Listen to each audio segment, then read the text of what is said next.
Alright everybody, welcome back to the channel. Jake Reid, as always, coming back at you with another video. Today's is actually another viewer requested video. We've had a lot of requests lately on things to help out on Madden, and it's great because these are all really helpful videos, really helpful tips and tricks for you guys. And today we're going to talk about how to utilize the depth chart in Madden 20, and specifically going in depth with the new positions that they added in last year, like the slot corner, slot wide receiver, and everything like that.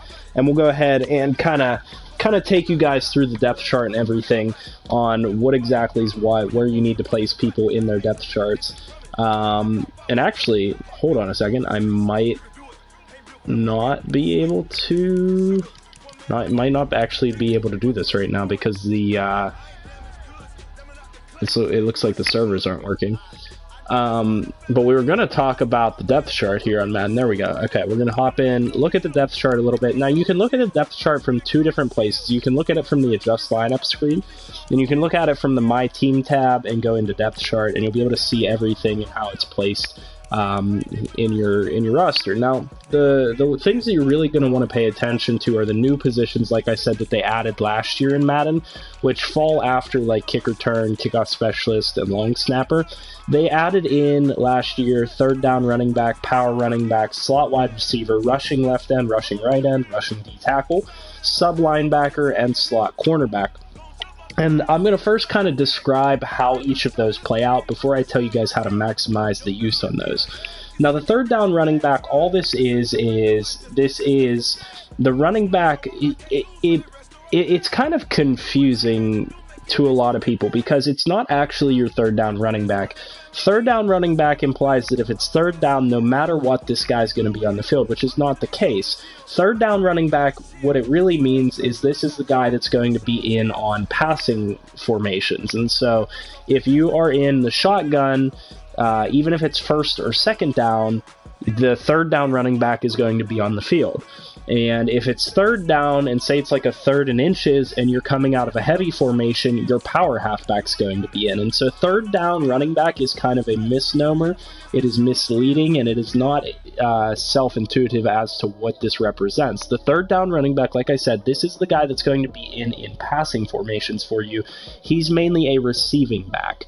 And so I guess I can kind of break that down for you now. Generally speaking, you want your best route runner, pass catcher type of running back out there as your third down running back. And so like a great example of that in my Chargers franchise would be a guy like Austin Ekeler. You want Austin Ekeler in as your pass catching back because he's just a better receiver. But in terms of running the football in all running situations, you want Melvin Gordon on the field. So you put him in as your power halfback. And you can see that statistically wise, as an 80 overall at power halfback, Melvin Gordon's far better than Ekeler. But as a receiving back, which is what I'll call the third down running back slot, as a receiving back, Ekeler is better than Melvin Gordon.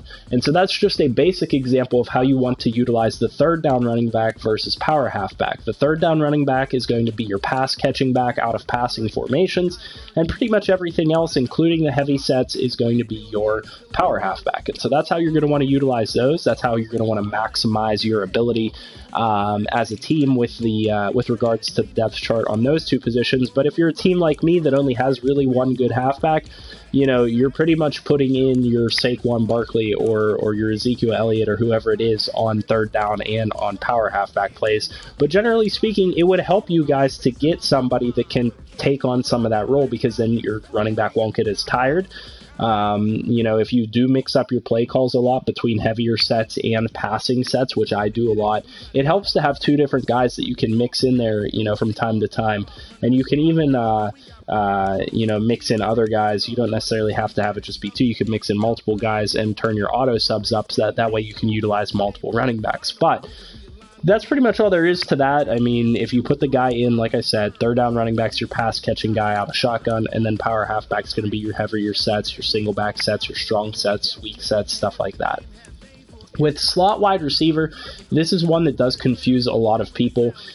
We have to talk about the basic receiver depth chart. And so I guess first things first, starting with this, to say the slot wide receiver is going to be placed in the slot no matter what, this overrides the normal wide receiver depth chart. And so if we go to the normal wide receiver depth chart, you're going to have your 1, 2, 3. These are the guys that are going to be on the field pretty much no matter what, unless you're in heavier sets that don't have as many wide receivers. If you had a 3 wide receiver set and you didn't have the slot wide receiver, if you didn't have the slot wide receiver extra position on the depth chart, your third receiver would be your slot wide receiver.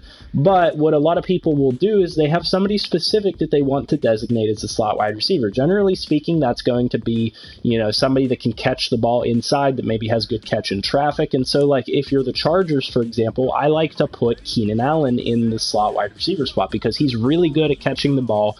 Even if he's hit by a linebacker or something like that, he just works really well in the slot as opposed to the outside.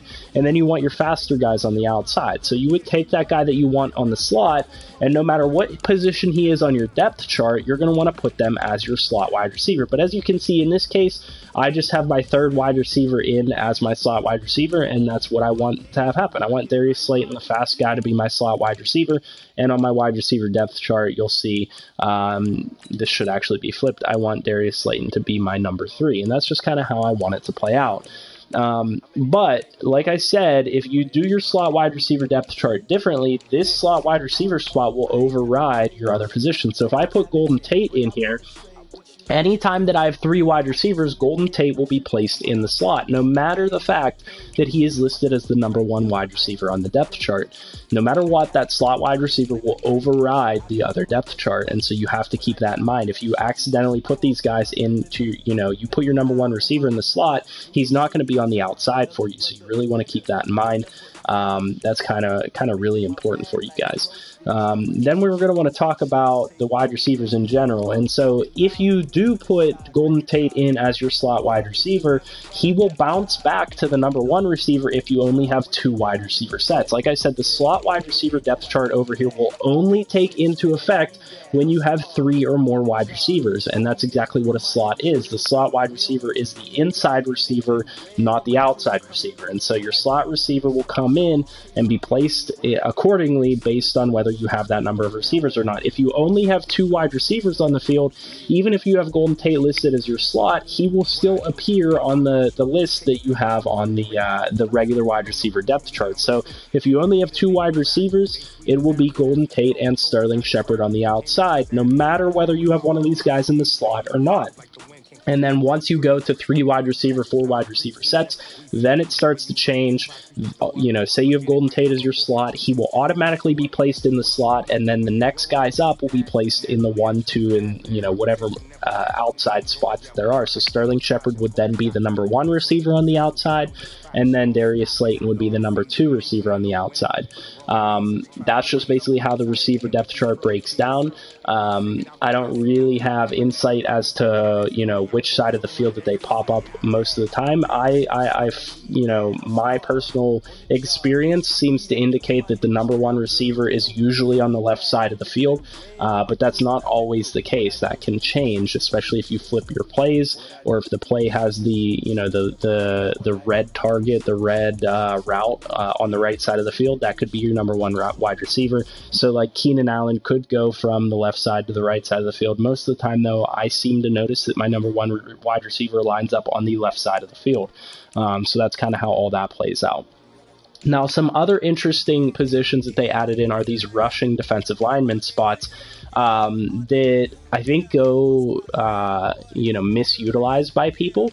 And so the thing that you need to understand with these is that if you're in a situation where the rushing left end, rushing right end, or rushing D tackle come into play, you're going to be in a pass coverage type of situation. You're going to be in a nickel formation. You're going to be in something like that. And so the person that you want rushing off the edge, the faster, pass rush type of person, is going to be the person that you're going to want in the rushing left end and rushing right end categories. Now, if you look at my team, for example, I probably have a good example of this. My defensive linemen are a little bit slow. So Dexter Lawrence only has 71 speed. You look at Leonard Williams, he only has 73 speed, and then my D tackle is very slow. So I might not want to use them as edge rushers. You know, I might want to use my outside linebackers like Lorenzo Cain, who has 89 speed, as my edge rusher because he can get to the quarterback faster. And so in order to place them as your rusher on plays where you're in kind of pass coverage formations, you know, the nickel, quarter, stuff like that, your edge rushers will be these rushing right end and rushing left end. And so you would want to switch these from, you know, your defensive ends to your outside linebackers, depending on what you're trying to do scheme-wise. And then the other thing that you want to take into account, say that I take Lorenzo Carter and put him as my rushing right end.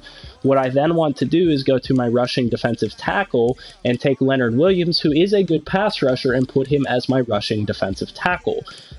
Generally speaking, that's kind of the way to go, is you want your slower guys but best pass rushers, your D lineman rushing as the rushing defensive tackle in those types of situations. And a lot of times your defensive ends are going to bump inside, like I said, and your outside linebackers will become your edge rushers because you need that speed to get to the quarterback. However, if you're a team like me that really doesn't have very good outside linebackers, I'm leaning on my defensive ends to get the pressure. Or if you're a team like the Chargers from my other franchise and you have guys that have speed on the edge at defensive end like Melvin Ingram or like Joey Bosa, then you don't have to worry about moving your linebackers to that edge spot because they're going to get enough pass rush off the edge. So this is more of an ideal example. These guys are both quick edge rushers. They have speed. They can get to the quarterback. They're better as edge rushers than, you know, some other players might be. If I went to like the Steelers, for example, if you're running a 3-4, you want to put your outside linebackers as your rushing defensive ends. You don't want to put your D linemen, but a lot of people might be tempted to go and take like, Cameron Hayward or Stephon Tuitt and put those as their rushing defensive ends. That's just not really what you're going to want to do because it's not going to be effective for you. You're going to want to put these guys as your rushing defensive tackles because they'll line up as your interior defensive linemen and get pressure that way. And so that's how your rushing defensive lineman depth chart positions kind of factor into things. They go misutilized, like I said, a lot of the time. So definitely know that in, anything nickel or I want to say nickel or greater. So if you have pass coverage type of sets, your rushing defensive ends are going to be the guys pressuring off the edge. And just because you have, just because I put Jimenez in here as my rushing left end doesn't mean that he'll be in there as my left end for 3-4 or 4-3 type of situations. He will offset to being the outside linebacker in those types of situations because this kind of only applies to pass rushing type of formations, like I said. So that's what you want to take into account whenever you're considering your rushing defensive personnel. This counts for pretty much just pass type of coverage, nickel, dime, quarter, formations like that. Then we're going to go and look at the sub-linebacker package. The sub-linebacker thing is exactly the same as these rushing defensive lineman positions. It is only going to come into effect in pass coverage situations, so anything nickel and above. If you're in your base 3-4 or 4-3, your regular middle linebacker depth chart takes precedence. However, once you get into the nickel formation, your sub-linebackers will take precedence over your regular middle linebacker depth chart. And so what a lot of people will have is they don't focus on this position, and then like a guy like Antoine Bethea will be in as their sub-package linebacker. Now that might be something that you want to do. You might want to have a coverage guy in there as your linebacker, but the thing that you have to consider is that a lot of times if you put defensive backs in here, they lack strength. As you can see, Dion Buchanan has 78 strength as opposed to 69 for Bethea, and then the block shedding stats might not be as good for these guys coming in as players from the secondary. And so while Jabril Peppers plays as a very good sub-package linebacker, I also need him playing at safety. And so if I put him in here as sub-package linebacker, then I have a backup safety playing as my strong safety. And so this sub-package linebacker set will take precedence over your base safeties and your base corners or base middle linebacker depth charts. If you have somebody on the sub-linebacker's depth chart here, they're going to be taken off of the depth chart from those other positions when you're in pass coverage sets. And so basically what I'm getting at here with all of these things is that your base depth chart, strong safety, free safety, all these different positions, these only matter for your base formations. Like on defense, your base defensive ends, defensive linemen, linebackers, and secondary, these only pretty much matter for your 3-4s or 4-3s. If you go anything coverage-wise above above that, then these additional depth chart positions start to take precedence over those other positions. And so you really want to focus on who you want to be in the nickel formation, basically. You know, if I'm calling a nickel, do I want to take the risk of putting a coverage guy in there as opposed to a true middle linebacker? That coverage guy might get blocked a lot easier in run type of situations, and that might cost you, but you get the added benefit of it being somebody that can cover better for you. So you have to weigh that trade-off for yourself. Personally speaking, I like going with a guy like Deone Bucannon that's a fast middle linebacker. Not a very good player, you know, overall wise, but he's fast, so he can cover. But he's also designated as a middle linebacker. He has decent middle linebacker stats, so he can actually get the job done as a middle linebacker. He can tackle. You know that he's not going to get beat up too bad in the running game. Then the final position that we need to look at, you know, with a little bit of added layer of depth, is the slot cornerback. And I'm actually not going to look at my team for this one, but I'm going to look at the Chargers team for this one, because they have a perfect example of what you want to do with your slot cornerback. Their best cornerback, or one of their best cornerbacks, is Desmond King, and I'll show you by overall, he's listed as the second corner on their depth chart. However, he's a little bit slower. He's only got 88 speed, and he's a very good slot corner because he's got good zone coverage, you know, good press coverage, but he's not fast enough to really keep up on the outside and go deep. His man coverage isn't as good as his zone coverage, and so he's more designed to be a slot type of cornerback because he's a little bit slower. And so while you want him to be out there in 2 wide receiver sets, you want Casey Hayward and Desmond King out there on 2 wide receiver sets, when it comes to having 3 wide receivers on the field, you want him playing in the slot position to defend you know, the inside type of stuff. And so you put him as your slot guy. This is the same type of deal as we've talked about before.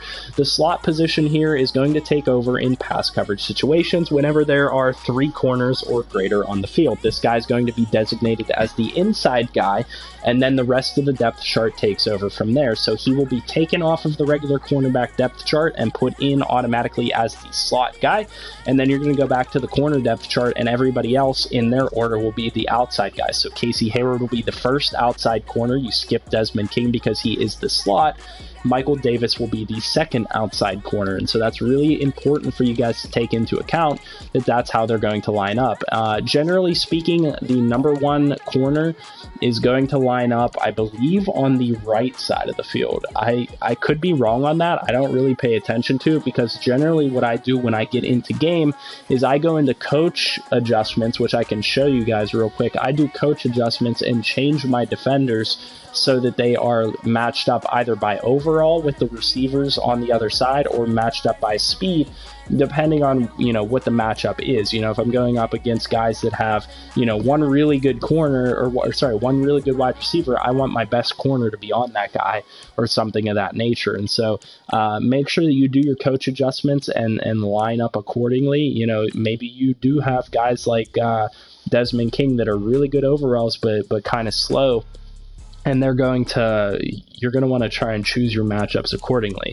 Now, the other way that you guys can look at your depth chart that I mentioned before is you can look at your depth chart from this lineup screen, which is a really kind of handy way to get an overall picture of how people are going to line up on defense. If they are shown as such on here, that's pretty much how they're going to line up in game. And so, you know how I told you guys earlier that the number 1 wide receiver tends to line up on the left side of the field? I was actually incorrect with the corners. The number 1 corner is generally going to line up on the left side of the field, or the strong side of the formation from my personal experience. And so Janoris Jenkins, being my number 1 corner, will be the guy that's lining up against the number 1 wide receiver on the other side. So this is a good way for you guys to visually see where the people are going to be lining up on the field. You know, look at this as if it is your offense in game. This is how your O-line's going to line up from left to right. Your tight end's going to be flip-flopping around sides. But then your wide receivers, you're pretty much going to count on Golden Tate to be on the left side of the field, Sterling Shepard to be on the right side of the field. And then if I have Slayton as my slot, he'll be the number 3 receiver going inside wherever I specifically have him. Then defensively speaking, your defensive linemen are going to line up as such. You know, you can take them, you can drag them up and down. If you hold X on the players, you can drag them through the depth chart and switch which way they are positioned on the depth chart. That's a really handy way to help you guys out with the depth chart. But like I said, this is how you can kind of generally see how players are positioned whenever you're playing, at least through your base sets. You know, for the most part, this is going to be your base defense. Obviously, like I said, your sub-package linebackers, your slot corners, and your rushing defensive ends and stuff, that will change as you get into your specialists. And there's actually a screen to show you guys specifically your specialists as well. They have them all listed out as, you know, nickel and dime defenses. As you guys can see on the left side, it even tells you that this is specifically what these positions are designed for: the slot corner, the rushing left end, rushing D tackle, rushing right end, and sub linebacker. To the left of Grant Haley, you guys can see it says nickel and dime defenses. So those are those pass coverages that I mentioned before. That's when these specific depth chart positions are going to take into effect for you guys. And then offensive specialist wise, there's no specific situation that it's going to tell you when these take into account, but just know the difference between the third down running back and the power halfback. The third down running back, like I said, is going to be out of passing formations for the most part, and the power halfback is going to be out of heavier formations. And so don't get that mixed up. Make sure that you have the right guys in at the right times by really paying attention to these different specialist positions that they added in last year. Really helpful that they did add these things in. I would like to see them add in more specialist positions going forward. Like specifically, I would like to see them put in a kick coverage and, you know, punt coverage type of depth chart. Just for the reason being that a lot of times I notice that my starters are going down and covering kickoffs, and I'm like not totally understanding why. Whenever I go over to my Chargers franchise, a lot of times my starting middle linebacker is covering kicks.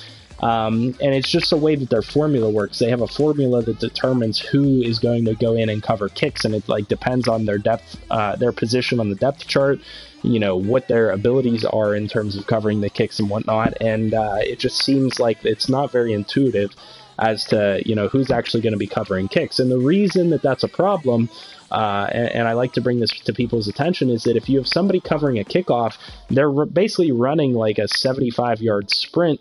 They're going to be tired when they go out and play defense. And so if my number one middle linebacker, or, you know, say, you know, Jabril Peppers, for example, is out there covering kicks, he's my best defender. I can't afford for him to be tired as soon as they get the ball. You know what I mean? And so I wish that they would put in even more depth chart positions to help us out with certain things like that.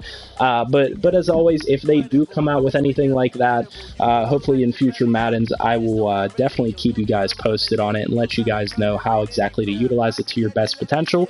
Other than the positions that we've already talked about, there's no real way to game the system and try to benefit your guys more, you know, than I've already told you. The only other things that I would talk about a little bit is to make sure that on your depth chart you have one person behind each of your offensive linemen, because your offensive linemen will get tired and you do want them to sub out. And so what will happen a lot of times when you look at your depth chart is that the auto depth chart thing will put the same lineman, like say Derwin Gray, for example, it will put him as the backup for 3 different positions. Well, he can only sub in for one position, so make sure you have an independent backup for each position. A specific left tackle backup, specific left guard backup. You know, I have this left guard in here. Specific center backup, specific right guard, and specific right tackle backup. If you don't have a specific backup for each O-line position, these guys are just going to stay on the field and they're going to be dead tired, and it's going to cost you in the running game. And honestly, you can talk about that same thing with any other position, you know, your defensive linemen, your linebackers, but the one that I find to be the most prevalent that a lot of people have issues with is their O-line. And there are 100 different reasons why your O-line couldn't be or might not be performing up to their standards standards or what their overalls are.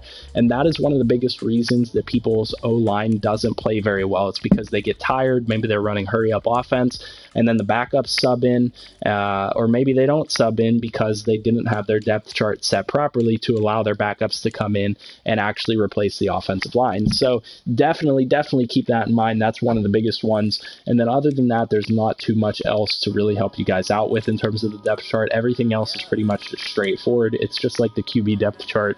The number one guy is the guy that's going to play, and then the guy that's behind him is only going to play if the number one guy gets subbed out. So hopefully this video helps you guys out. Shout out to the person that did request this video. This is a very helpful video, and I did this one last year on Madden. If this did help you out in some way, leave a like on the video, subscribe to the channel here if you're new, and I'll see you guys in the next one. Have a good night.